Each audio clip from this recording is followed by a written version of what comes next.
Saudara-saudaraku sama muslim, hati-hatilah dalam memasukkan anak-anak kita ke pondok pesantrennya Idrus Romli dan keronco-keronconya. Bismillahirrahmanirrahim.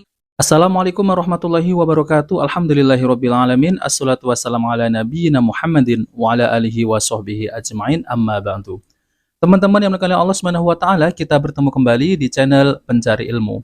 Jadi di video kali ini saya akan membagikan video yaitu tentang terkait berita yang viral ya teman-teman, yaitu tentang kasus yang dilakukan oleh oknum yaitu guru pondok pesantren ya. Dan saya meneliti bahwasanya ya pondok pesantren itu telah mengajarkan yang katanya ilmu tasawuf sufi. Dan ternyata ya teman-teman, orang yang santri 40 itu adalah muridnya Bapak Idrus Romli. Wah, parah ya teman-teman ya. Ternyata mereka ini yang selalu memburuk-burukkan, yang selalu menghina Wahabi. Ternyata mereka malah 40 santri. Na'udzubillah. Nah, teman-teman yang dimuliakan Allah Subhanahu wa taala, jadi ini ya teman-teman ya, orangnya. Saya cuma mau kasih tahu saja bagi orang yang belum mengetahui bahwa ini guru dan murid. Sedangkan di sampingnya Idrus Romli adalah muridnya Idrus Romli. Namanya Ronald Andani, pelaku 40 orang anak-anak di pondok pesantren yang mereka bina. Dan saya juga mau kasih tahu bagi yang belum mengetahui bahwa ini bukan pondok pesantren Salafi yang dituduh sebagai Wahabi, yang sering dituduhkan oleh Idrus Romli dan pendekar Aswaja. Nah, di sini ada tulis ya, yang YouTuber Ahlul Bidah itu Sani Uye. Oleh karena itu, saudara-saudaraku sama muslim, hati-hatilah dalam memasukkan anak-anak kita ke pondok pesantrennya Idrus Romli dan keronco-keronconya. Nah, ini orangnya teman-teman ya. Lalu kemudian ini kasus yang menimpa 40 santri laki-laki di Pondok Pesantren Ponpes Madrasah Tarbiyah Islamiyah MTI, Canduang, Kabupaten Agam, Sumatera Barat, yaitu kejutkan masyarakat Indonesia. Pelaku berjumlah 2 orang, ditangkap oleh Kepolisian Resor Kota Polresta Bukit Tinggi, yakni Ronald Andani atau RA, 29 tahun, dan AA, 23 tahun. Aksi kedua ustadz yang sehari-hari dipanggil Buya dan merupakan pakar tasawuf dan ahli tauhid tersebut dilakukan sejak tahun 2022 hingga tahun 2024. Kasus ini terungkap setelah salah satu keluarga korban melaporkan kejadian tersebut kepada kepolisian, kata Kapolresta Bukit Tinggi, yaitu Kombes Yesi Kurniati pada Jumat tanggal 26 bulan 7 2024. Dari hasil interogasi, RA mengakui sudah melakukan terhadap 30 anak di pesantren tersebut. Setelah dilakukan pemeriksaan, ternyata ada pelaku lain, yakni AA, dan mengaku telah mencabuli sekitar 10 orang anak. Sehingga total anak yang menjadi korban oleh pelaku RA dan AA saat ini sudah 40 anak. Namun jumlah itu bisa saja bertambah seiring penyelidikan masih berlangsung. Selain itu, kata Kombes Pol Yesi Kurniati, modus pelaku yang sudah beristri dan melakukan berawal dari minta bantuan untuk dipijat kepada para santrinya. Setelah pelaku dan korban berdua saja, pelaku langsung melakukan hubungan badan dengan para korban di ruang yang masih berada di lingkungan pesantren. Naudzubillah ya teman-teman. Jadi ini guru memang kelakuannya rosak ya. Masih di area pesantren. Berdasarkan keterangan korban, jika tidak menuruti keinginan pelaku, maka para korban diancam untuk tidak naik kelas.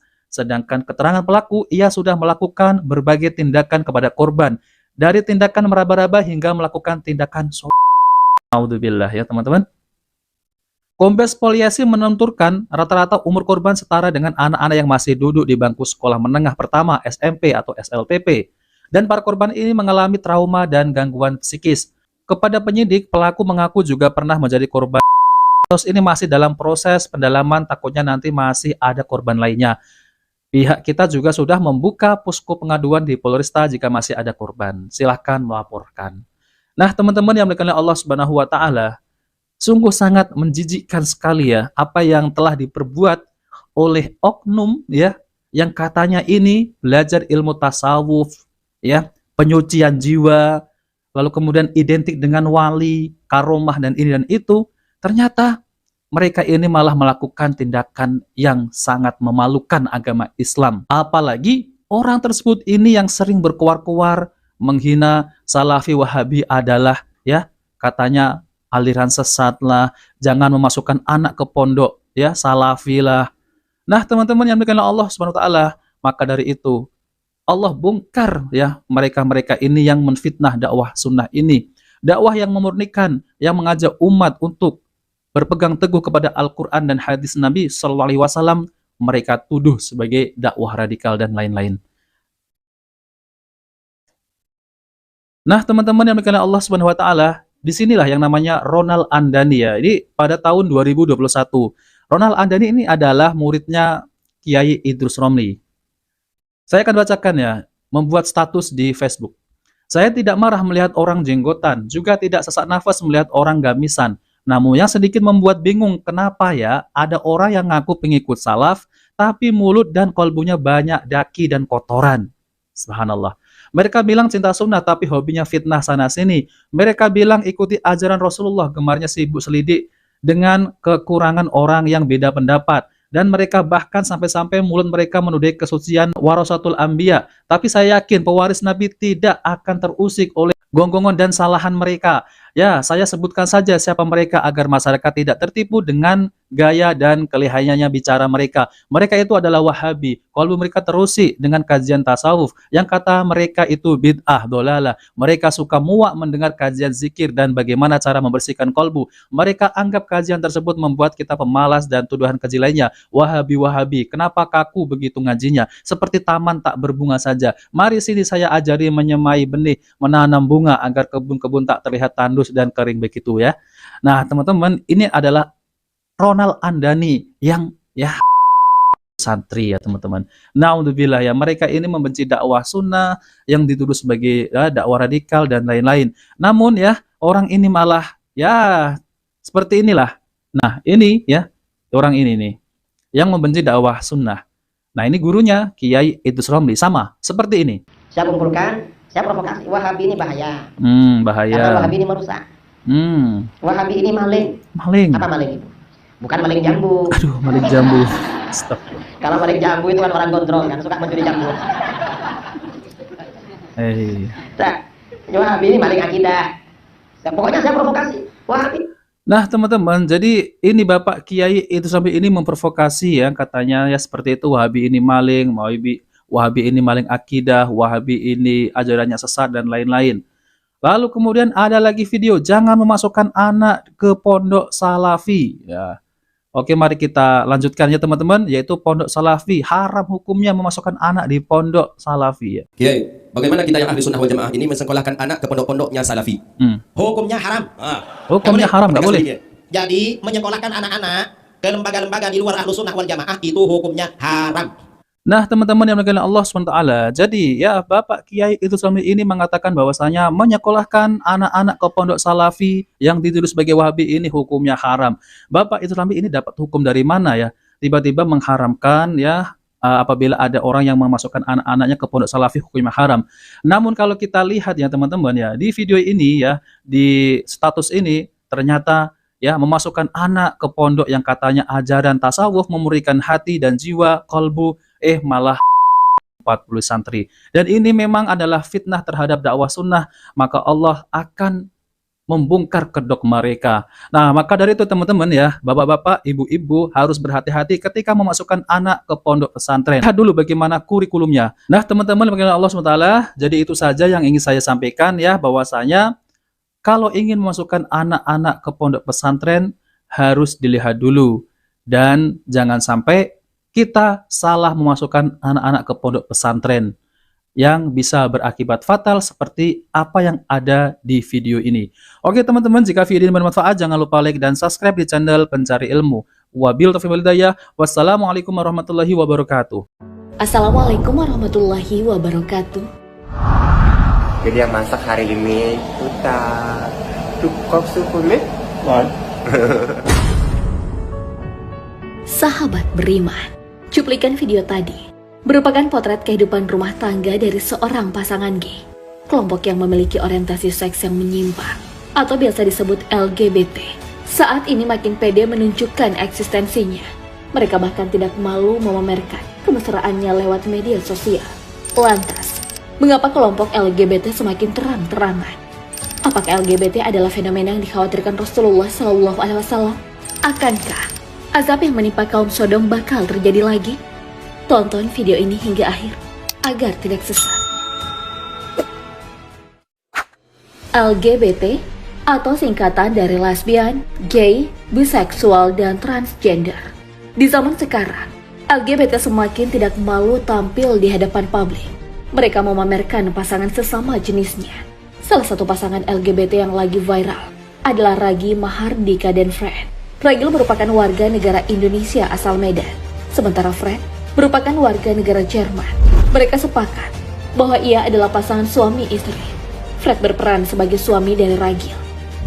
Ragil dan Fred bahkan secara terang-terangan membagikan kehidupan pribadi mereka di kanal YouTube bernama Karl Jerman Ragil Fred. Kasus LGBT di Indonesia ternyata bukan hal yang baru. Pada 2017 silam, polisi menggerebek pesta gay di Kelapa Gading. Setidaknya ada 141 pria dan beragam alat seks seperti kondom diamankan polisi. Saat penggerebekan, polisi menemukan sejumlah pria berkumpul tidak mengenakan busana. Polisi juga pernah menggerebek pesta gay di Surabaya. Pesta berlangsung di salah satu kamar eksekutif Hotel Oval Surabaya. Di kamar tersebutlah polisi mendapati belasan pasangan gay sedang berpesta tanpa busana. Pada 2015 silam, pernikahan sesama jenis juga sempat bikin heboh. Kedua pasangan sejenis itu menikah dengan berpakaian adat Bali. Perayaan pernikahan digelar bergaya Eropa ini dilangsungkan di kawasan villa pinggir pantai di wilayah Karangasem, Bali. Dalam pernikahan, tampak pasangan pria berkalungkan bunga. Satu pria diduga berkebangsaan Indonesia dan pasangannya seorang pria bule. Pernikahan keduanya berlangsung layaknya pernikahan normal. Foto-foto resepsi pernikahan disebar di media sosial. Di Indonesia, pernikahan sejenis melanggar pasal 1 ayat 1 Undang-Undang Nomor 1 Tahun 1974 tentang perkawinan. Dalam undang-undang itu disebutkan, perkawinan adalah ikatan lahir batin antara seorang pria dengan seorang wanita sebagai suami istri. Kendati sudah diatur dalam undang-undang, faktanya jumlah LGBT di Indonesia ternyata cukup besar. Data tahun 2012 menunjukkan jumlah kaum gay atau pasangan sesama lelaki saja lebih dari 1 juta orang. Itu belum termasuk data pasangan sejenis sesama perempuan atau lesbian. Jumlah LGBT di Indonesia yang kian masif menunjukkan pergerakan mereka semakin terorganisir, terstruktur, dibela dan diperjuangkan keberadaannya. Data tahun 2013 menunjukkan bahwa setidaknya ada 119 organisasi LGBT yang tersebar di 28 provinsi di Indonesia. Hal yang lebih membahayakan, adanya gerakan kampanye LGBT secara terbuka. Misalnya warna pelangi yang menjadi simbol dukungan bagi kaum LGBT. Bendera warna pelangi tersebut diciptakan oleh Gilbert Baker pada tahun 1978. Bendera ini dimunculkan sebagai hari kebebasan kaum gay di San Francisco pada tahun itu. Eksistensi kaum LGBT saat ini memang makin tak bisa dibendung, terutama di negara yang mayoritas memeluk agama Islam. Indonesia salah satunya. Padahal, perilaku seks sesama jenis sudah jelas melanggar syariat Islam. Ini hukumnya dosa besar. Rasulullah SAW sebenarnya sedang mewanti-wanti fenomena ini. Rasulullah SAW khawatir bahwa umatnya akan tertimpa azab sebagaimana yang menimpa kaum Sodom, umat Nabi Lut. Lantas bagaimana itu bisa terjadi? Munculnya LGBT di akhir zaman ternyata telah diprediksi oleh Rasulullah SAW. Tidak ada satupun yang dikhawatirkan Rasulullah SAW akan terjadi pada umatnya, melainkan perkara itu kemudian benar-benar terjadi satu persatu. Salah satunya adalah fenomena merebaknya pengidap LGBT. Dalam sebuah hadis dijelaskan bahwa fenomena ini sudah diprediksi Rasulullah SAW pada 14 abad yang lalu dari Abdullah bin Muhammad bin Aqil, bahwasanya dia mendengar Jabir radhiyallahu an berkata, Rasulullah SAW bersabda, sesungguhnya perkara yang paling aku takuti pada umatku adalah munculnya perilaku kaum Lut. Hadis riwayat Tirmizi. Kemunculan LGBT belakangan ini adalah potret kelakuan kaum Nabi Lut alaihissalam. Kaum Nabi Lut dikenal memiliki perilaku menyimpang. yaitu homoseksual. Larangan homoseksual atau menikah dengan sesama jenis dijelaskan di dalam Al-Quran. Allah Subhanahu wa Ta'ala berfirman, "Dan ingatlah ketika Lut berkata kepada kaumnya, kamu benar-benar melakukan perbuatan yang sangat keji, yang belum pernah dilakukan oleh seorang pun dari umat-umat sebelum kamu." Al-Quran, Surah Al-Ankabut ayat 28. Homoseksual yang dilakukan umat Nabi Lut alaihissalam disebut sebagai perbuatan yang mungkar, ditolak keras oleh norma agama, etika, dan hukum. Majelis Ulama Indonesia MUI telah mengeluarkan fatwa yang mengharamkan perilaku lesbian dan gay. Fatwa tersebut dikeluarkan pada 31 Desember 2014 dengan nomor 57 tahun 2014 tentang lesbian, gay, sodomi, dan pencabulan. Fatwa MUI tersebut mengacu pada beberapa dalil yang menerangkan adanya laknat Allah Subhanahu wa Ta'ala atas tindakan homoseksualitas dan sodomi. Allah Subhanahu wa Ta'ala berfirman, "Apakah pantas kamu mendatangi laki-laki, menyamun dan mengerjakan kemungkaran di tempat-tempat pertemuanmu?" Maka jawaban kaumnya tidak lain hanya mengatakan, "Datangkanlah kepada kami azab Allah jika engkau termasuk orang-orang yang benar." Al-Quran, Surah Al-Ankabut ayat 29. Lebih parah lagi, kaum Nabi Lut menentang dan meminta didatangkan azab Allah Subhanahu wa Ta'ala kepada mereka. Azab yang menimpa kaum Sodom ini juga menjadi ancaman bagi pelaku homoseksual yang marak saat ini. Fenomena maraknya LGBT hari ini betul-betul merupakan cerminan kemunculan perilaku kaum Nabi Lut alaihissalam. Pelaku LGBT bahkan bukan hanya orang-orang barat dan non-muslim, tetapi juga tidak sedikit yang merupakan warna Indonesia dan mengaku sebagai muslim. Selain melakukan perbuatan yang dilaknat Allah Subhanahu wa Ta'ala, mereka juga menggalang gerakan dukungan untuk LGBT. Hal itu dilakukan agar bisa diterima di masyarakat. Sungguh, ini menunjukkan bahwa apa yang disabdakan Rasulullah SAW benar-benar sudah terjadi. Kekhawatiran ini sebagaimana yang dijelaskan dalam sebuah hadis dari Ibnu Abbas radhiyallahu anhuma. Rasulullah SAW bersabda, "Allah melaknat manusia yang melakukan perbuatan seperti kaum Lut. Allah melaknat manusia yang melakukan perbuatan seperti kaum Lut. Allah melaknat manusia yang melakukan perbuatan seperti kaum Lut." Hadis riwayat Ahmad. Homo dan lesbian adalah perbuatan yang dianggap sebagai zina. Maka pernikahan kaum ini juga dianggap sebagai nikah yang batil karena sudah tidak memenuhi rukun dan keabsahan pernikahan dalam Islam. Rasulullah SAW bersabda, "Perbuatan syihad antara wanita hukumnya zina di antara mereka." Hadis riwayat Tabrani. Kaum LGBT seringkali dianggap sebagai perusak agama dan penyebab turunnya azab dari Allah Subhanahu wa Ta'ala jika mereka tetap menyuarakan hak-hak dasar komunitas kaum LGBT. Sahabat beriman, menentang perilaku LGBT bukan berarti kita melanggar haknya sebagai manusia. Karena perilaku LGBT ini sama saja berbuat zina yang mendatangkan azab. Jika kamu mendukung kaum LGBT, sama saja kamu mendukung perbuatan zina yang mereka lakukan. Wallahu a'lam bishawab. Wassalamualaikum warahmatullahi wabarakatuh.